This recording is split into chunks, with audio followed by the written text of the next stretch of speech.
Heydər Əliyev sarayında Azərbaycan Təhsil İşçiləri Azad Həmkarlar İttifaqı və Elm və Təhsil Nazirliyinin birgə təşkilatçılığı ilə Ulu Öndər Heydər Əliyevin anadan olmasının 102-ci il dönümünə həsr olunan Bədii Müsabiqə Festivalının yekun konserti keçirilib.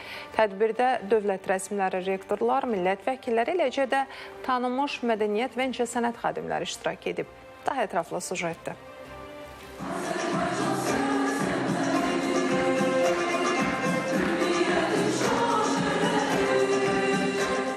Konsert proqramında tələbələrin ifasında ümummilli lider Heydər Əliyevə həsr olunmuş mahnılar, şeirlər səsləndirilib və rəqs kompozisiyaları təqdim olunub. Müsabiqə festivalının ilk mərhələsi aprel-may aylarında ölkənin 26 ali təhsil müəssisəsində keçirilib. Ümumilikdə 1600-ə yaxın iştirakçı arasından 391 tələbə finala vəsiqə qazanıb.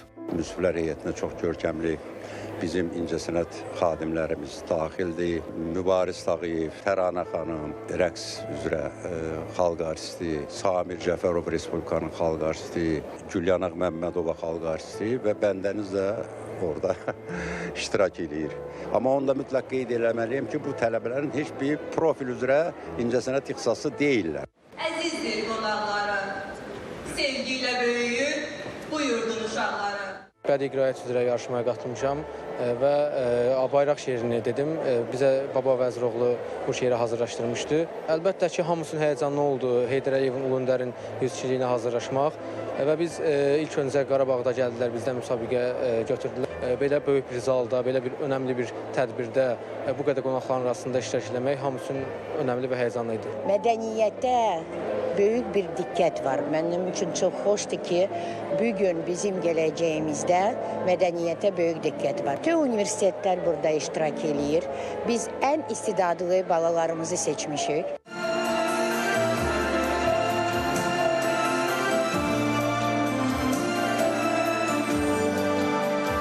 Bu gözəl tədbirdə bizim Xarı Bülbül rəqsini təqdim etmişik. Bu bizim üçün çox böyük bir şərəfdir. Çünki ilk dəfədir ki, Qarabağ Universiteti bu müsabiqəyə qatılır. Festivalın əsas məqsədi gənclərdə bədii, estetik zövq formalaşdırmaq, onların mədəni potensialını dəstəkləməkdir. Əlinur Rüzəliyev, Ağabala Məmmədzadə.